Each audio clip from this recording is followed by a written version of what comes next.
Good morning, children. Today we'll be discussing the next 2-3 exercises of our textbook, and so please turn to page number 60. Please turn to page number 60 and we'll be discussing the exercises. Look at exercise C, children.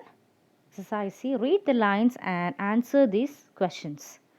And the first question is, then the little kite's paper stirred at the sight, and trembling he shook himself free for flight. I'll read the lines once again. Then the little kite's paper stirred at the sight, and trembling he shook himself free for flight. And what you have to do is we have to we have some sub questions, and we are going to find the answers for those questions. And the first question is, what sight stirred the little kite? What sight stirred the little kite? So, why was the little kite sight stirred? Because the sight of the big kite was going up in the sky, and that stirred the little kite. Okay, that view stirred the little kite. Okay, the next question, what happened next? So after the little kite saw the big kite flying up and very high, so after that what happened? What happened is, what happened, children? The little kite also tried to fly. He tried to fly and he rose up in the sky. He was also trying to fly like the big kite. So that's what happened next. He was very uh, amazed, he was very excited to see the big kite flying up high and high, and so the little kite also tried to fly and he rose up in the sky. So this is the first one. I look at the second question. While far below he could see the ground and the boys like small spots moving round. Once again I'll read the line. While far below he could see the ground and the boys like small spots moving round. And these are the lines. I look at the questions given here. The first question is, who is he here? What could he see? So in this question, in these two lines, who is he? He refers to whom? Who is he, children? He means the little kite. In this lines, he refers to the little kite. And what could he see? He could see the ground and also the boys who were playing. When when the little kite went high and high, he could see the ground and the boys who were playing. The next question. Why did the boys appear like small spots? Why did the boys appear like small spots? Why did they appear small? Because the little kite was high up in the air. Okay, the little kite was very high up in the air, and everything on the ground looked tiny and tiny. So that's why the boys were appearing like small spots. They were so tiny, like they looked like spots. That is the answer for this question. Answers for these questions.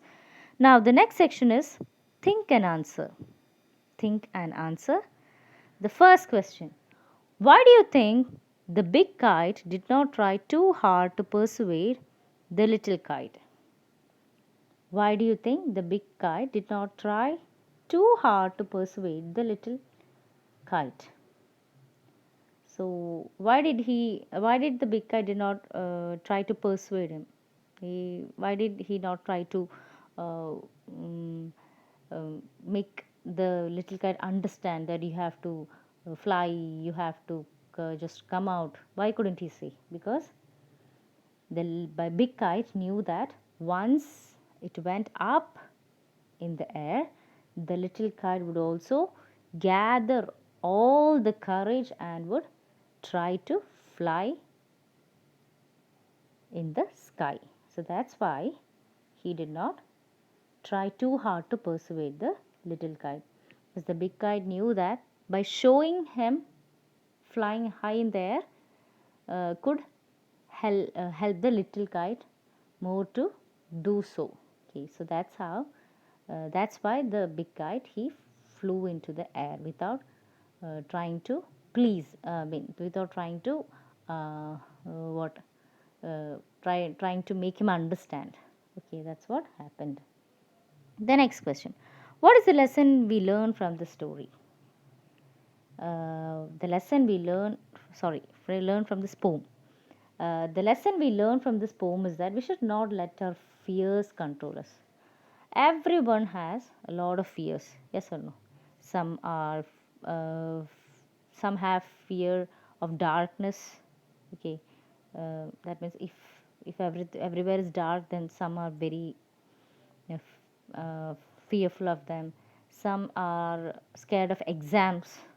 Okay, some are scared of um, like um, like going alone somewhere, and some are fearful of heights. Okay, if they stand on the top of a big building, then they can't look down, so they are fearful of heights. And so each and everyone has a lot of fears. So the main lesson we learn from this poem is we should not let our fears control us. They must never control us, but we must control our fears.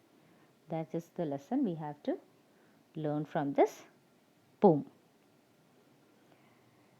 Okay, and the last thing we have to discuss is about it's in page number 61 at the bottom of that page. It's about simile. Actually, similes are a kind of technique to compare two very different kinds of things. Like for example, in this poem, there's a simile, and the simile is that the kite is like boat. Okay, the kite is like a boat, and the sky is like the sea. Okay, the kite it flies high on the sky, yes or no? And where does the boat sail? The boat sails on the sea. And so the kite is compared with the boat, and the sky is compared with the sea. I'll give you one more example. Like what would I give? Uh, yeah, his hair is white as snow. Okay, the old man's hair is white as snow. So the hair is compared to snow.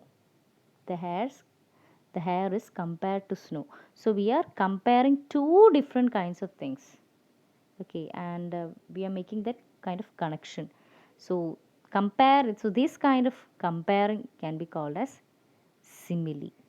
This is what a simile is called. That means it brings us the image. That means the white hair brings us the image of the snow. Okay, and the examples which I told you, that's in the poem. The kite flying in the sky gives us image of the boat sailing in the sea. So this is what simile is called. That means it helps us to compare two different kinds of things. That is what simile is. And this is the end of our poem, How the Little Kite Learned to Fly.